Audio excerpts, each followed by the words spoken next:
Salut à toutes et à tous, bienvenue pour cette nouvelle vidéo. Aujourd'hui au golf de Norge. Ce n'est pas de la pétanque, ce n'est pas du tennis et du paddle. Quoique, ici au golf de Norge, qui est un country club, il y a plein de choses, pas que du golf.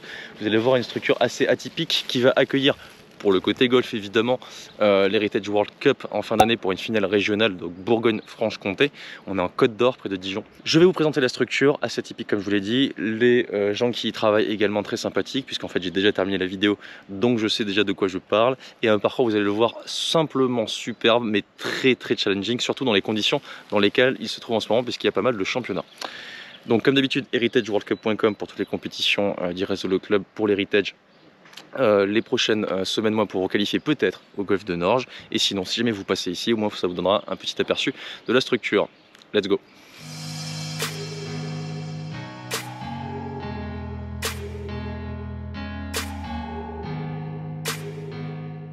Bienvenue au Country Club de Norge, où s'allient sport de raquette, golf et passion des vins. Région Bourgogne oblige, une structure née en 1971 où le premier 9 trous fut construit avec la participation du célèbre architecte Michael Fenn avant d'être agrandi en 18 trous 10 ans plus tard avec l'arrivée du coureur automobile Jacques Lafitte.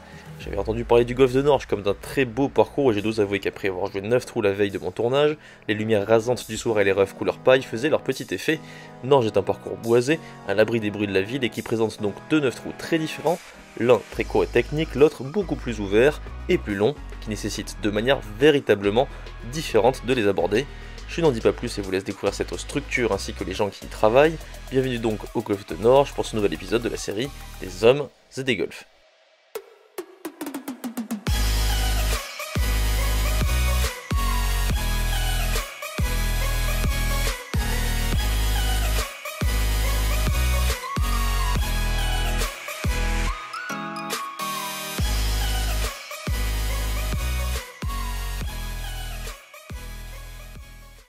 Là on accueille des gros événements ici.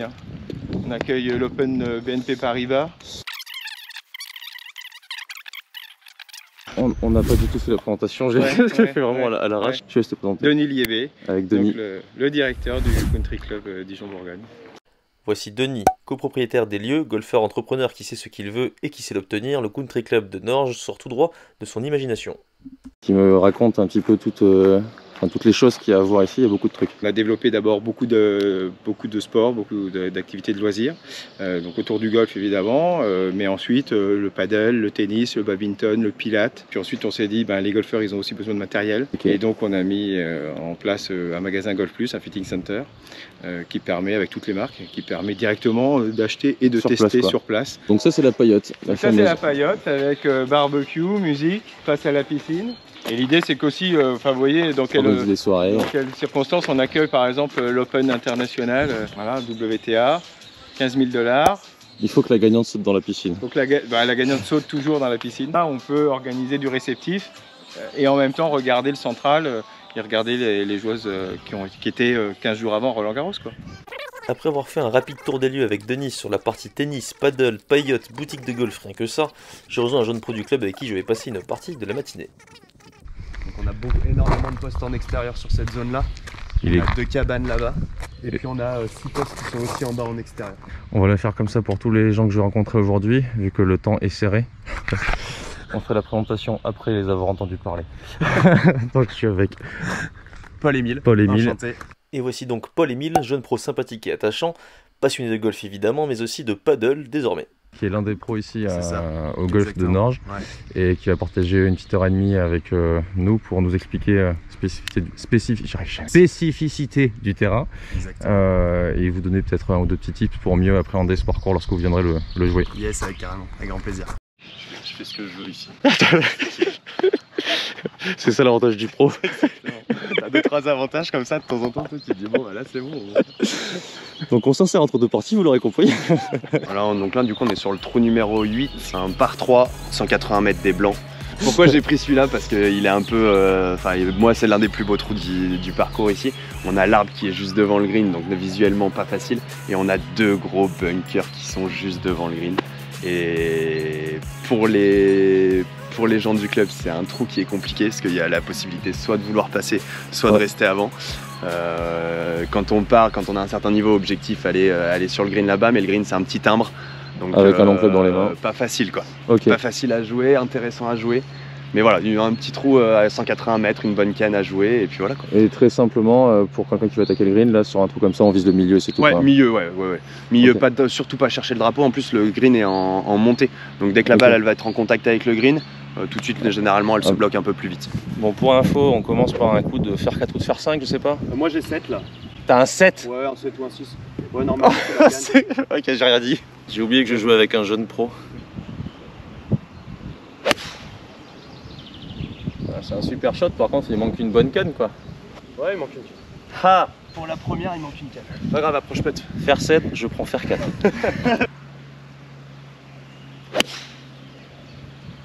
Ça, c'est bijou ça. Posé à la main. Impeccable, bien joué. En Paul Émile, ça fait combien de temps que t'as pas joué? Honnêtement, je me suis entraîné hier. Parce que du coup, vu que je savais qu'aujourd'hui, il fallait que je tape un peu dans la balle, je me suis un peu entraîné hier. Sinon, pour moi, un mois ou deux quoi. J'ai dû taper, Ah ouais, carrément. j'ai dû taper 2 ou 3 balles par-ci par-là. En ce moment, la saison reprend vachement là chez nous, donc. Petite sortie de bunker avec les pieds vraiment pas bien placés, beaucoup de sable. En gros, c'est pas un coup facile, mais il va nous sortir un peu la maestria. Coup de maille. Non. Premier trou, j'ai l'impression de la caméra. Vous sentez la tension? C'est juste grand seigneur quoi. Ah si c'était beau. Ah non, par contre j'ai vraiment du mal à les lire. Bon, on va essayer de décompresser un peu notre ami Paul Émile. Il a dit qu'il n'a pas joué depuis 2 mois, ce qui veut dire que ce qui lui manque, c'est pas forcément un swing, c'est du jeu. C'est du jeu, parce que pour prendre un fer 7, je veux bien que tu tapes bien la balle fort et tout, à froid, à 175 mètres vent compte, ce qui fait plutôt du 190, c'est juste un manque d'XP de jeu depuis quelques temps. Dans la foulée, vous voyez comment ça se passe, il suffit de rater un coup à Norge, vous avez les pieds en pendant the bunker, vous la jouez un peu fine, etc. Bref, double bogey, alors qu'avec un fer 6, il aurait peut-être pu planter le mât et faire 2. On arrive sur un par 5 très très long qui vient nous décrire, c'est le trou le plus dur. Donc c'est-à-dire que l'enchaînement 8-9 est pour le coup vraiment compliqué. Ouais. De toute façon, on a un aller du 1 au 9 qui est assez tricky, il faut tout le temps placer, il faut bien faire attention. Et là, c'est vrai qu'on a un enchaînement entre le par 3 à 180 mètres et là le par 5 handicap 1. Et comme on le voit, donc tout le temps un peu tricky comme ça, très serré. Léger dogleg gauche qui remonte en plus sur la fin à partir des 135 mètres. Green attaque de green en montée. Et assez sympa à jouer. Attaquer en 2, très compliqué. Mais par contre, il faut que la mise en jeu elle soit bien placée. Si la mise en jeu elle est morte, c'est forcément en 3, voire en 4 même dessus. Parce que l'attaque de green, on verra tout à l'heure, il y a 2 gros bunkers qui nous attendent. Et des arbres. Et il y a des arbres à droite et à gauche qui sont là aussi pour ça. Donc c'est-à-dire que c'est un trou qui est long, qui exige des coups longs, mais qui exige aussi de la précision. Donc c'est pour ça qu'il est handicap 1, c'est que c'est la longueur plus la précision. Donc forcément quand on cumule les deux, c'est compliqué. À l'aller, presque c'est le seul moment où on peut sortir le drive. Ok. Sur le trou numéro 9. Moi je le sors à 2 endroits, à l'aller, le trou numéro 9, puis le trou numéro 3. C'est les 2 par 5 de l'aller. Ok. C'est là où je sors le drive, parce que tout le reste en fait c'est que des coups de placement. Écoute. Ouais, ça va. Être bord gauche de fairway. Faut voir le kick, mais. Oh, elle est droite celle-là. Ouais, ça c'est propre. Ouais, ça va ça? Ouais, parce que tout dépend. Après, bon, il y a le kick, mais normalement elle devrait se bloquer.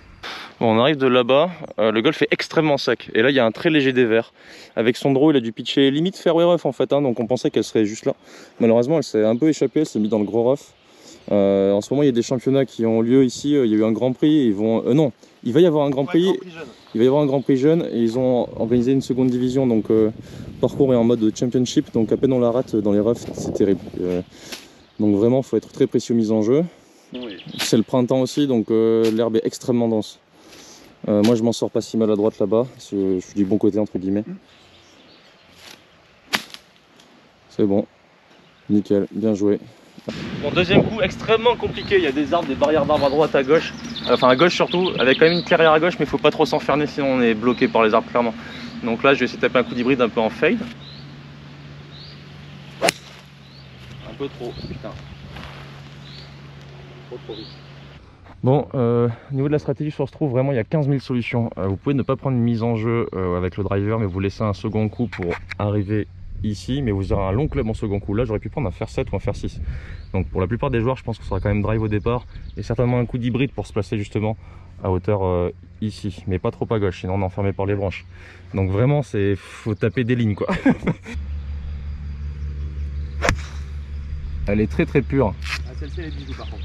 Avance un peu encore. Moi, c'est un bon shot.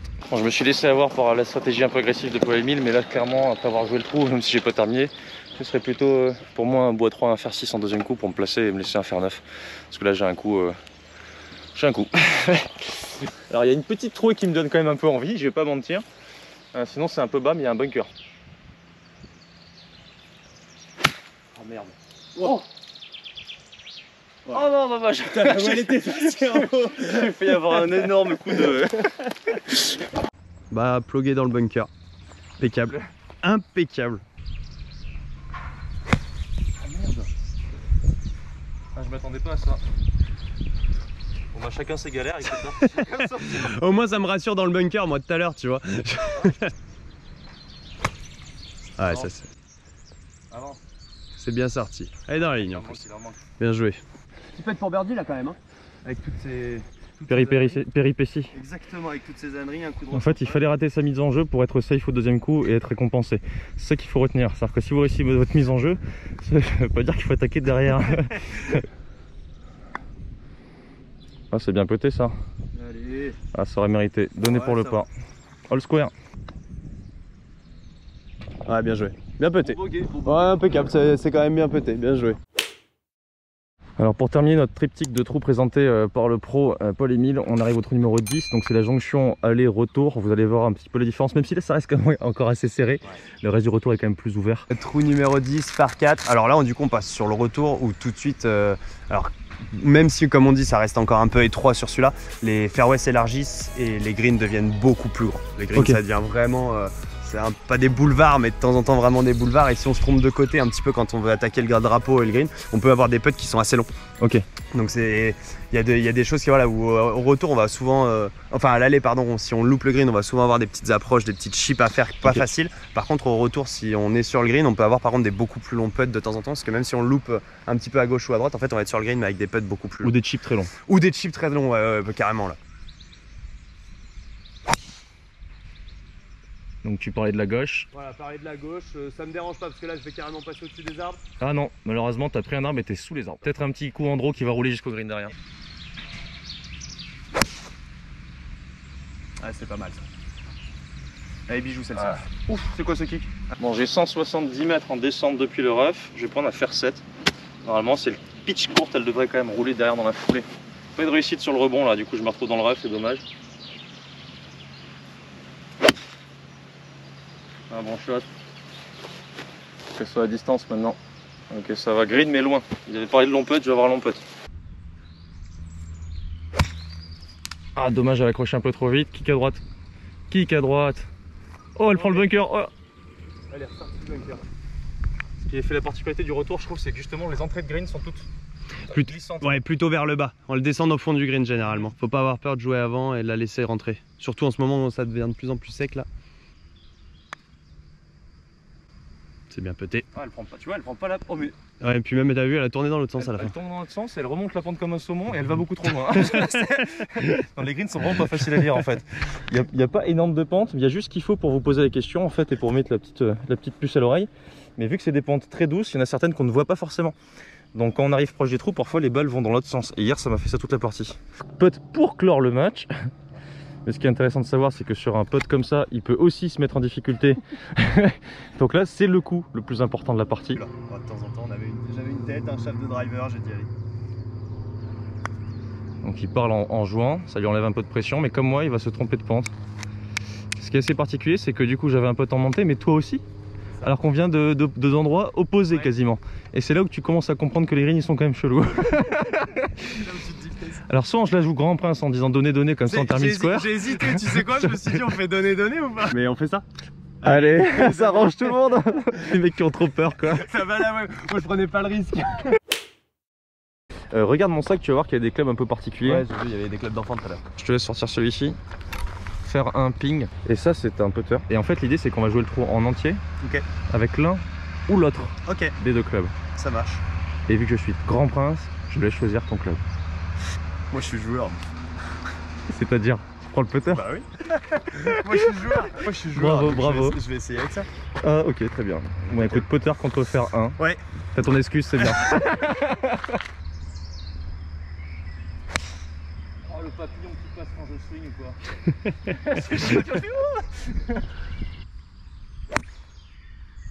Elle va faire son taf, hein. Allez, roule ma poule.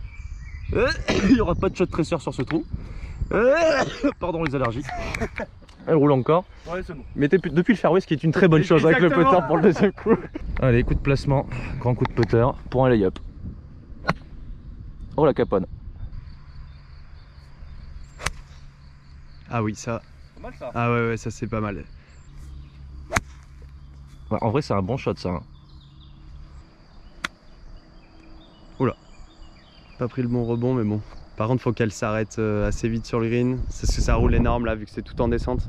Bloque-toi là. Ouais, ça va. Un petit putt de 55 mètres, ce qu'on fait tous les jours. Ouais, c'est ça, tous les matins. Jouer un peu feeling. Feeling bunker. C'est trop. Sors. Oh là. Ouais, c'est bon. Prends la pente. Ah, t'as pas de réussite. T'as été un peu trop agressif. Ouais, putain, j'étais trop agressif. Parce qu'en termes de dosage, je pense que tu la mets Ça aurait un été mètre pas plus de mal. gauche, elle aurait été incroyable. Ouais, elle aurait été incroyable. Dommage. Tant pis. Allez, rentre sur le green. Attends, moi je peux de quoi? Je peux un, deux. Je peux de boguer moi. Je vais te rentrer la ficelle. Hop. Bien, c'est que moi j'ai pas fait de pitch, tu vois. Le problème, c'est que je vais peut-être faire un divo. Je sais pas ce qu'aurait préféré le jardinier. Un pitch ou un niveau sur le green? Faut qu'elle passe la cassure. Hop. Ah, c'est bien pété. C'est bien pété. Ouah. Oh la cravate virgule tout ce que. Je suis dégoûté. Ah, il aurait pu tout Oh avoir. là là. Ah, bien joué, super pote. Merci. Ah. Bon allez. Peut-être pour boguer, hein. Oh, il est agressif. Elle est belle. Oh ça c'est bon. Attends, faut quand même recompter, t'as vraiment fait boguer? Bah oui. 1, 2, 3, 4 ici. Ouais, tu 5, 6, je te rentre la ficelle. Là t'as peur, tu trembles. Est-ce que je la suis en 2 putts? Ouais, ça y est. Ou est-ce que je la joue en fontaine? Ouais, c'est bien joué. Elle est pas rentrée. Bien joué, en tout cas, superbe. Par contre, je m'arrête aux chaussettes, c'est ça? Pour l'instant, ouais, après dès que j'ai mis le short, moi je m'en fous. Attention. Tadada.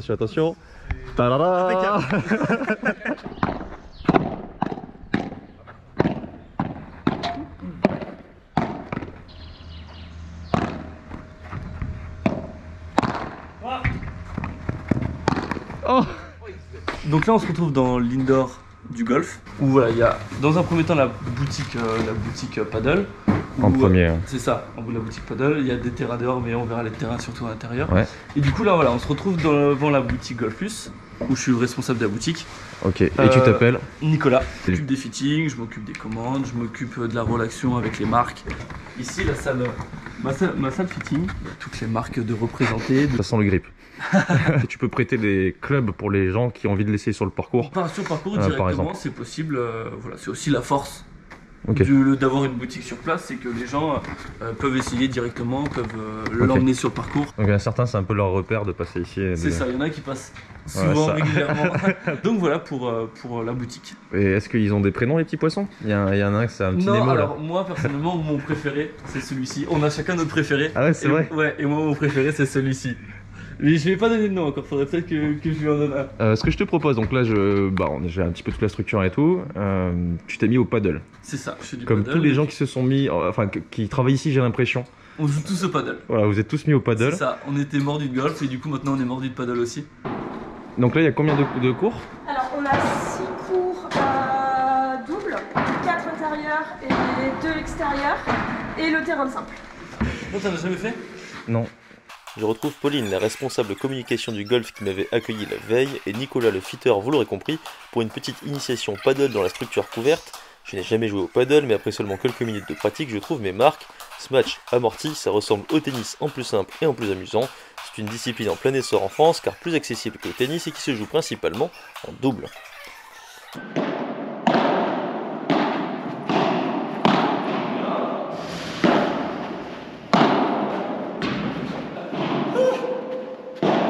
C'est fatigant mais c'est très drôle. J'avoue, je m'amuse comme un petit fou et je vais même me faire un match contre Nicolas.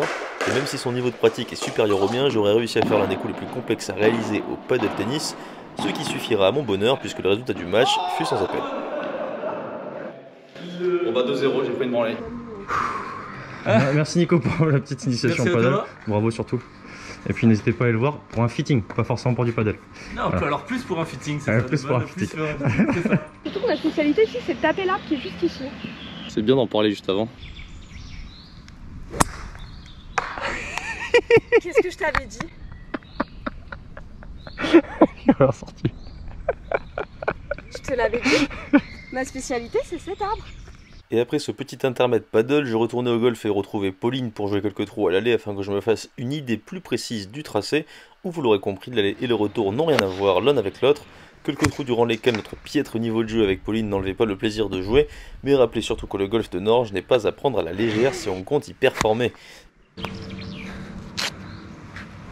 Allez. Ah dommage. Ah non, c'est injuste ça. Ah, ça fait du bien. Bien joué. Un peu de réussite quand même. Tu prends quoi comme club? Là, j'ai pris en faire 7. T'es sûr que c'est le bon club? Oui. Ok. L'idée, c'est de se recentrer. Raf enfoncé, pas faire 7. Ok. Maximum faire 9. C'est plutôt un pitch, je dirais. Un pitch? Ouais, un Allez. pitch. Ça fait 50 € s'il te plaît.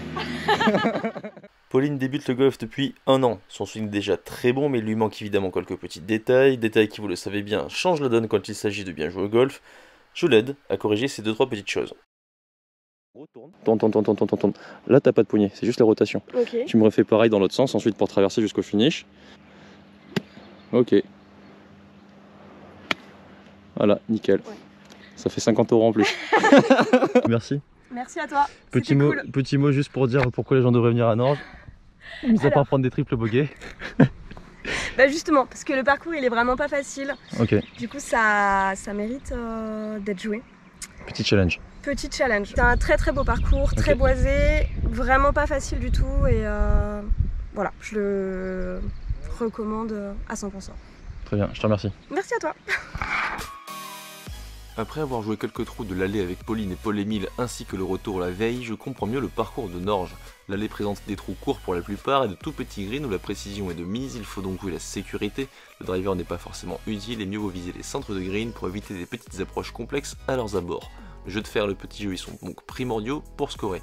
Le retour plus ouvert permet d'utiliser le driver plus souvent et les greens immenses présentent généralement à leur entrée une pente descendante, ce qui oblige à les attaquer à la roule.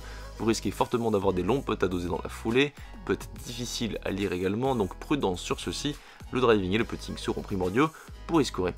En résumé, le golf de Norge exige un jeu complet pour maîtriser ses 18 trous, il impose un changement de rythme et de stratégie entre l'aller et le retour, mais offre quoi qu'il arrive une expérience de jeu très agréable qui saura contenter tout un chacun. Avant de partir, je rencontre le tout nouveau greenkeeper qui nous parle de son terrain et notamment de la raison de la présence de ses roughs diaboliques. Je te laisse te présenter.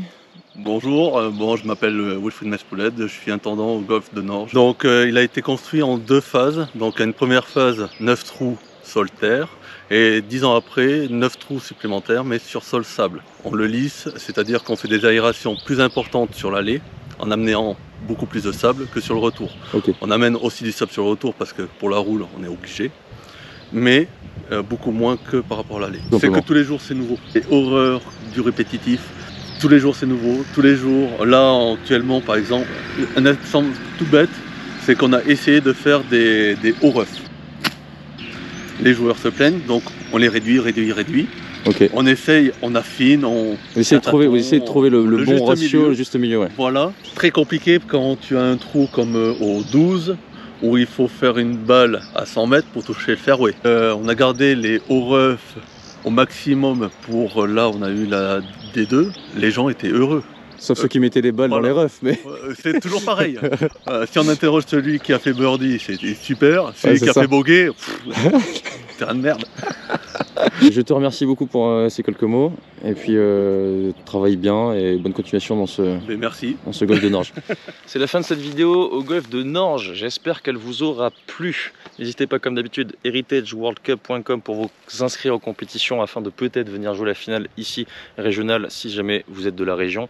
Si ce n'est pas le cas, je vous invite à venir découvrir cette structure. Je dis bien structure, c'est pas uniquement un golf parce que vous pouvez très bien fait votre partie de golf, boire un petit coup au rooftop et ensuite aller jouer au paddle pour finir dans la piscine le soir. Vous aurez compris, il y a énormément de choses à faire ici au golf de Norge.